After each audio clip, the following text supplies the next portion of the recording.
it was a little bit painful to program the Amiga in those days as well. We used to we never had a debugger in the early days, so we used to write down this 68,000 code. If there was a bug, you just had to write it down on a piece of paper and then just keep looking at it until you figured out what the hell the bug was. That was your debugger, you know. I remember a friend of mine who was just an incredible guy. Used to work for EA, then he worked for 3DO. This guy is just an awesome programmer. I said to him, you know, what's the best debugger? And he said, I have this doll that I have. It's like a little doll, it's a dummy. He says, I put it on a chair, and I says, well, how does that help you debug code, you know? He says, well,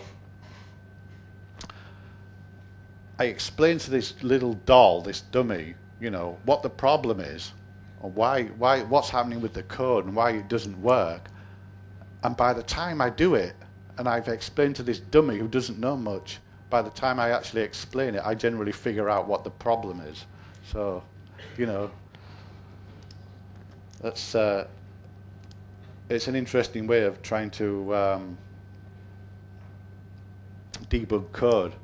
I tried it, and you know, it didn't always work for me. You know, most of the time, if you can't figure out a bug, it tends to be something really, really, really simple, like you've missed off a little hash mark, or you know, you've just forgot to initialize something, or something of that nature.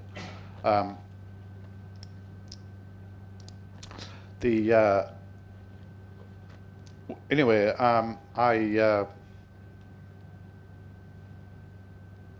moved to the US in 1977. I did a 2-month contract and worked on Skate or Die, and they thought that was okay, so they offered me a job. So I said, do you want to work in the UK or do you want to work in the US? So I said, let me think about that for half a second. I said, I want to work in the US. So I moved to the US, and at that time, you know, going back to the cultural aspects of this, it really became apparent the huge differences between what happens on the other side of the Atlantic and what happens in Europe regarding music and the culture. And you know, the one regret that I have about moving there was that I missed out on an awful lot of developments in Europe, because I was in the US at the time. I missed out on a lot of this stuff that happened with the development of the culture and the whole demo scene and what happened with music, because you know, music is much more it's much more important in Europe. People are much more into music in Europe. People are much more aware of music in Europe, and they have, in general, you know, better taste than what the Americans do, I would say. And so it was a bit of a shock for me, you know, going to in the United States, where the culture is so different and people are into such different kinds of games and kind of different ways of doing things. You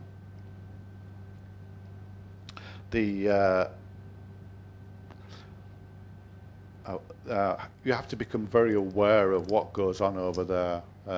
If you ever work for any of the American companies or publishers, the music reflects, you know, what goes on the radio stations and what goes on the TV and things like that. And in Europe, people are much more into music than what the Americans are. Also, there's a radical difference in games in the United States and in Europe. You know, they tend to be much more kind of, you know, simulation, realism kind of orientated, as opposed to Europe, which is kind of more kind of innovative and, you know, I would say more kind of fun orientated to what the Americans are. well, that's a bit of a generalization, but you know, um, I would say that that was something that you know you have to become aware of really quickly. So when I was over in America, one of the things that we had to start working on besides Amigas was the IBM PC, which had like this just no sound whatsoever. And you know, one of the strange things that happened while I was over there was the IBM called me up to ask my advice about sound chips, because they were coming up with a new PC. I can't even remember what it was called. It was like a PS or something, or you know. Of course, as soon as I say that, I always think of PlayStation, but it was an IBM PS something or other, and they called me up and asked me about sound chips, and I said, you know, well, if you want the state of the art, which the state of the art at the time was like the FM sound chip stuff by Yamaha, you know, and I said, well, that's probably going to, you know, cost you this much. I said, there's this really crappy Texas Instruments chip called the TI, the chip, which was the same chip that was in, you know, the Amstrad and the MSX and stuff. This really awful chip. And I said, that's really, really cheap. And there was a couple of other things that I mentioned as well. And then eventually they shipped the box and they used like the crappy Texas Instruments chip. So, you know, the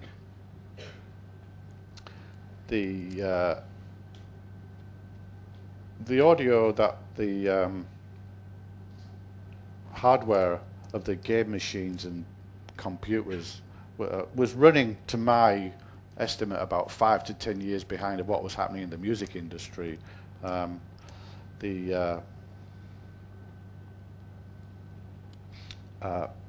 Microsoft were working on this thing called the multimedia PC, if anybody, called an MPC standard, if anybody remembers that.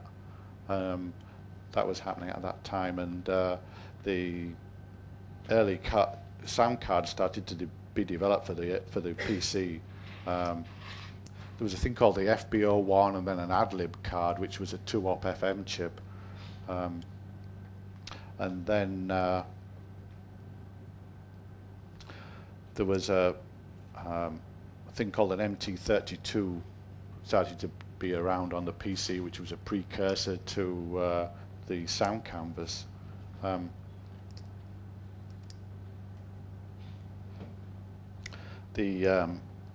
of the innovative companies at that time was Sierra Games. They used to do these huge adventure games, and they really became very good at exploiting the audio on the PC.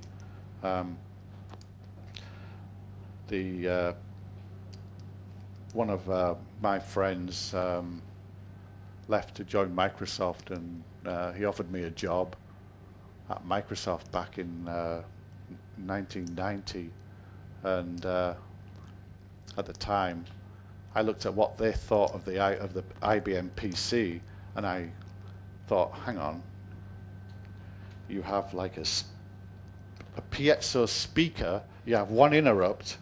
Amiga has like, how many interrupts does an Amiga have? That has at least 4, right? Plus it has 4-channel sample sound. I thought, you know, it has a 60K processor, it has at least 8 interrupt levels. Yeah, exactly. So, you know, I was looking at what kind of standard Microsoft were in those days, and I thought, man, I wouldn't want to work for these people if they're the last people on earth. They don't know what they're doing, you know. How wrong I was. If I wish I'd gone to Microsoft back in 1990, you know, because then I'd be, you know, almost as rich as Bill Gates, you know. But the other thing that then happened was the console started to appear. There was an 8-bit Nintendo machine came out. There was a thing called a an Apple II GS, if anybody remembers that, which was